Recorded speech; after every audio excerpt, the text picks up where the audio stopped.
Hello and welcome to the Orion Learning course on a very important aspect of aviation safety, Emergency Response Plan or ERP.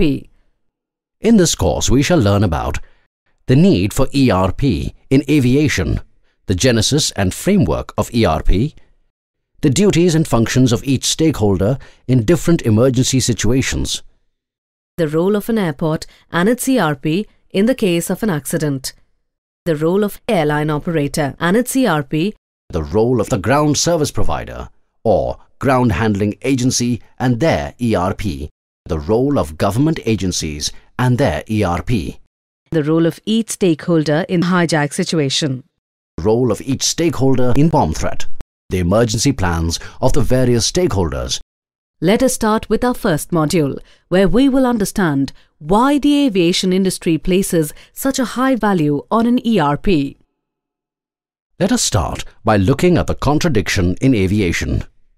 Flying ranks as one of the safest modes of transportation in the world because the standards of safety are so high and there has been so much invested in technology. The safety record of the aviation industry today stands at less than one hull loss in 1 million flights, and it is steadily improving. At the same time, it is possibly one of the most dangerous activities in the world. Human beings are put into an aluminium tube and taken to impossible heights in the company of highly combustible fluids. For this reason, people have an inherent fear of flying, and there is a general perception that in case of an accident, the chances of survival are non-existent. Due to this, and because airlines transport people of various nationalities across geopolitical borders, it is also an attractive target for hijackers and terrorists.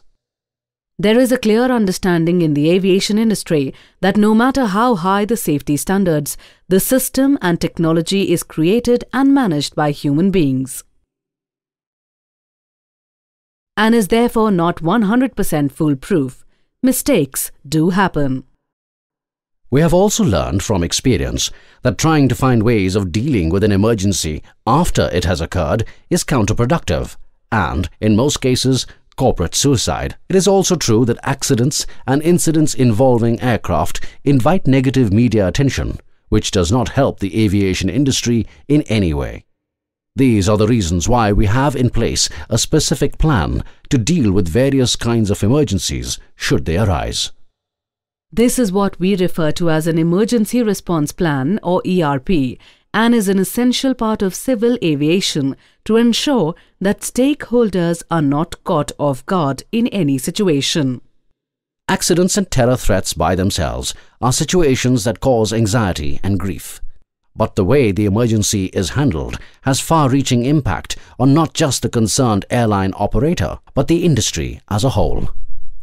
The role of the ERP is to define a set of procedures to deal with the aftermath, not just logistically, but also compassionately. We will look at the scope of ERP in greater detail in the following modules. Professor, accidents and terror threats are the most obvious reasons for ERP. But that is not the only reason airlines have an ERP, right? You are absolutely right, Professor. The other reason lies in the definition of the word emergency. Shall we have a look at what an emergency is defined as in a little more detail, Professor? Of course. The Oxford English Dictionary defines an emergency a serious, unexpected, and often dangerous situation requiring immediate action.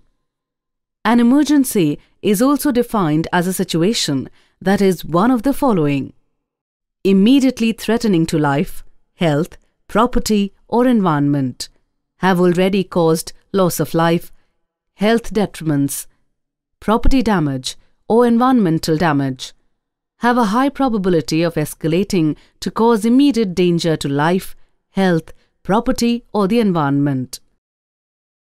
Well, Professor, what is clear from these definitions is that an emergency is not necessarily an accident, but any abnormal situation that has the potential to disrupt normal proceedings and/or poses a danger to human life, health, property, and the environment.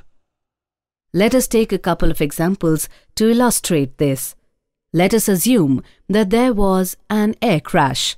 The ERP would be deployed immediately for rescue activities, dealing with passengers' families and the media, arranging for medical attention, and so on. Parallelly, the airline would have to find ways of operating their other flights with one less aircraft in the fleet. There would also be legal, compensatory, and other issues involved, along with air crash investigations and procedures. Let us now take another example. Suppose a dog were to find its way across the airport perimeter and reach the runway. The presence of the dog poses a potential risk to incoming and outgoing aircraft, as happened with this flight in Indonesia. Besides, modern-day jet engines are powerful enough to suck a dog into their turbines and cause damage. So, unless the dog were either caught or driven out of the airport, it would bring aircraft activity on that runway to a complete halt. So we see that we have two incidents entirely different in their nature and magnitude, but for both there would be an ERP in place.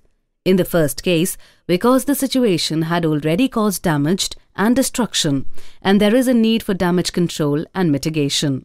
In the second case, ERP is required due to the potential to spiral out of control, resulting in a cascading effect of delays and disruptions, and maybe even an accident.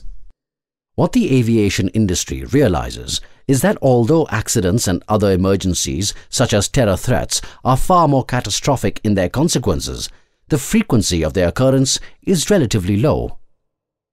Incidents which are seemingly minor and far more common and can play havoc with airline schedules, causing loss of business and goodwill all around. It is of equal concern that procedures need to be set to handle these as well. To summarize, the stakeholders in aviation need to prepare a plan to deal with any kind of accidents or incidents which have the potential to cause disruptions. This is called an Emergency Response Plan, or ERP, and lays down guidelines on how to deal with the various aspects of an emergency, from search and rescue to passenger and relatives' expectations to managing media and legal issues. Most importantly, it also lays down guidelines for normalizing operations in the shortest possible time. With this, we come to an end to our first module, where we have understood the need for the existence of an ERP in the aviation industry. We will be back in our further modules, where we will look at the framework of ERP and how each stakeholder devises and manages their ERP. Thank you.